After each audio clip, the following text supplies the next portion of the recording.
Thanks for staying with us on the Sports Show. Time to talk SANFL, and no one does it better than Luke Marchioro joins us. Luke, how you going? Good, thanks, guys. Let's talk about the game you covered first, mate. South Glenelg. I think most people would have been surprised that South's job in the first half to keep Glenelg goalless. No one could have predicted that.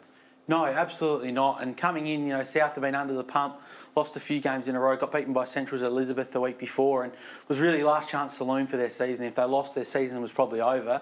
And they came out in the first half and just blitzed Glenelg, and Glenelg were on the back foot straight away. And South just dominated the game, really. Mate, what's with Glenelg? I mean, gee, we spoke about Sturt saying they're a bit of a Jekyll and Hyde team. You'd have to put Glenelg in that box at the minute. They got belted by Adelaide a couple of weeks ago.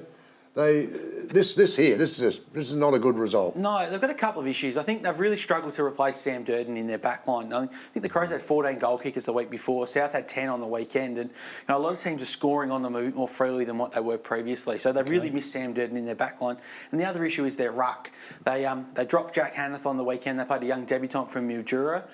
They've really struggled to have a ruckman that's really dominated games. And on the weekend, Keegan Brooksby was the best player on the ground. He dominated that game in the ruck. 52 hit-outs, 10 clearances, and gave South's midfield, who was missing a lot of players with Davis and O'Neill out, to give him first look, and they really dominated that game through the midfield when you probably would have thought Glenelg would have had the advantage there. Yeah. I mean, I want to ask you about the Norwood 36-point win over North, because everyone thought it would be a tight game. Norwood dominated. There was a patch in the start of the second quarter where North opened up a lead, got 3 or 4 quick goals, and traditionally that's been an area where Norwood have struggled. When teams have come over the top and they've not come back in, but they've done it a couple of weeks in a row now. They got the Crows a couple of weeks ago from being down, came back and won it. Now they've got North Adelaide, who sit on top of the ladder and did it well. Are they the sleeper in this finals race? They're building really nicely. They've got Matty Panos back, and Panos came back in that Crows game 6 weeks ago, and they were 15 points down in that game. They lose their 3 games out of the 5. They pinched that game basically from the dead and have won 5 out of 6 since. Their only loss was to North by 10 points at Prospect, and they avenged that on the weekend. They've got a really good depth of goal kickers. It's something we didn't say they didn't have last year. They've added Bain and Lau and McLean, and Panos is in there now, and they're getting goals out of Rantnell through the midfield. So they've got avenues to goal, and they're kicking big scores. They're averaging 85, 90 points over the last month, and kicked 116 on the weekend, and you're going to win a lot of games when you kick that many scores. So that's something that they've developed really well. They dominated the midfield. They dominated the midfield against North. They've got good depth, and it's something that they've really grown on as well. So obviously they signed Patrick Nation the pre-season. He left and went to West Coast. So they added Rantnell back in through injury, and they've just got some other bodies through there as well. And they're just really developing nicely, and they're building really nicely into the back half of the year. The Eagles, too good for Port Adelaide down at Eagle Park, I reckon that was, wasn't it? Down at Woodville. It was probably a must-win game for the Eagles. They added Cam Ellis-Yalman back from Queensland. He's a good get. He's a good get, especially for that midfield. That it's another body in there. They've got some really big bodies with Ellis-Yalman and Lonergan through the midfield, and Dan Menzel with 7 goals has been the form forward in the competition all year and proved that again on the weekend. So they're going to get better. They've got Connor Ballenden to come back in as well, and that duo of Ballenden and Redden, or Ballenden and Gulhouse, whoever they go with in the ruck, are going to be really dangerous for a lot of teams as well. It's an interesting setup right now. They're in the SANFL, isn't it? Because you've got about 3 or 4 sides.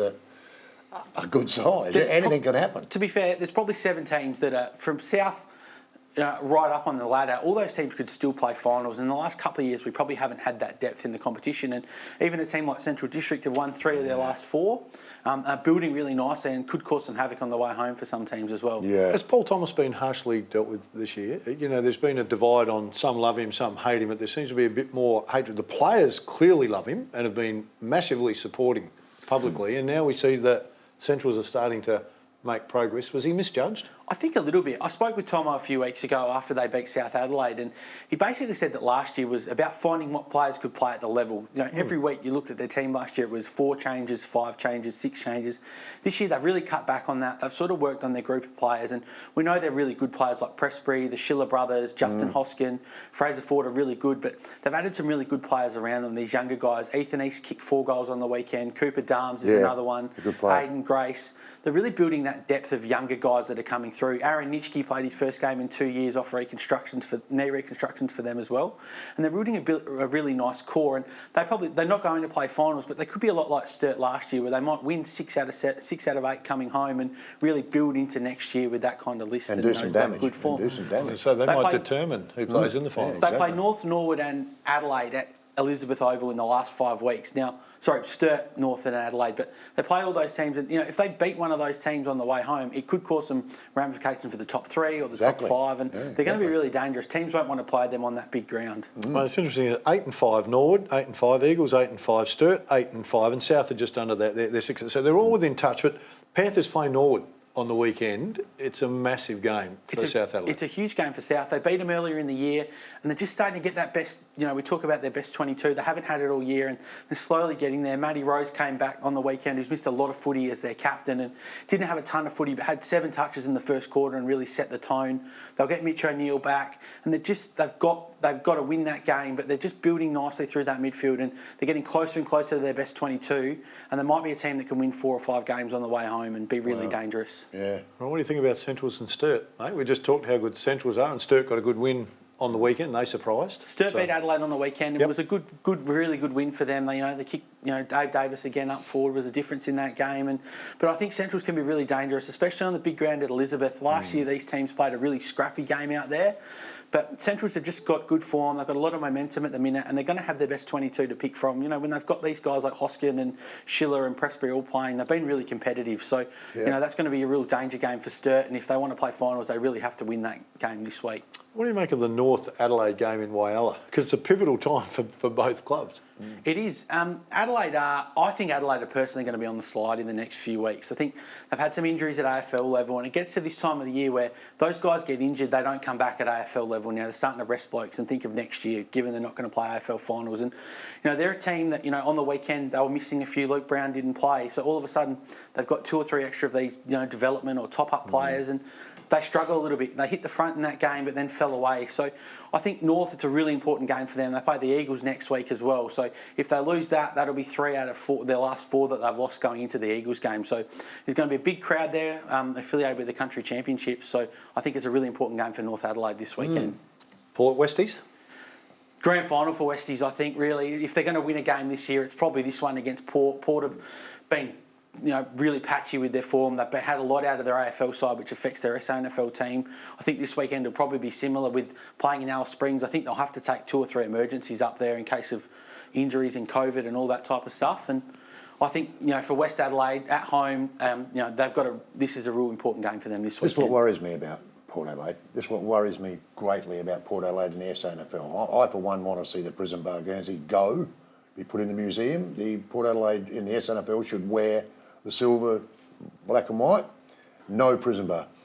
The reason, I think, is because of the way the club's being treated. And not by the SNFL or anything like that, but by the AFL club. They take away 5 emergencies to Perth to play Fremantle last week. Where does that leave your SNFL side? These guys stayed there. Floundering. So do they really care? If those guys play in the SNFL, their side is so much stronger than what it is now. At the moment, and the prison bar's been a big subject lately, that jumper is being tarnished, in my opinion, because they're handing them out like they hand out lollies to top-ups around the place. Okay. There was guys that fought like crazy to wear one of those jumpers, going back. That jumper should be put in the museum and dragged out once a year, and that is a home showdown for Port Adelaide v the Crows. Full stop. No more that jumper get trodden on in the SANFL, because that's exactly what's happening to it. And it has, and I think part of it is that they've moved away from having the magpie on the jumper. Well, it's not even on there. And that's it. They've got the MG logo instead of the magpie now. So they really are the Port Adelaide Reserves. They're not the Port Adelaide Magpies, and we've spoken about that. But I think part of it is also how you develop these top-up players as well. I'm not sure what the training like is for Port. I know the Crows train at Thebarton. They've had guys like Jai Farah's on the Gold Coast list out of their reserves. Yeah. James Matthews moved over to Sturt from the Crows. Pierce Seymour's at Norwood. They've been able to develop players coming through into other clubs. I don't think Port have had that success doing that, and I don't know whether that's something that they've got to look at with their program and how they do it. But it's a really fine line for those teams. The Crows have targeted older bodies, whereas Port have gone for younger kids from the area. But again, it's going to be a really difficult debate at the end of the year, and with pressure building from the AFL for a national reserves competition, it's going to be really interesting to see where those teams sit. Good point, mate. All right, better hold on to your powder. I think you made a couple of good points there. Luke, as always, mate, it's great to catch up with you. Appreciate your time. The SANFL, it is ripping footy at the moment, and it is going to be tight all the way through in the next 5 rounds to the finals. You need to get out there and support your team. They need it. Stay with us. Still, a little bit more.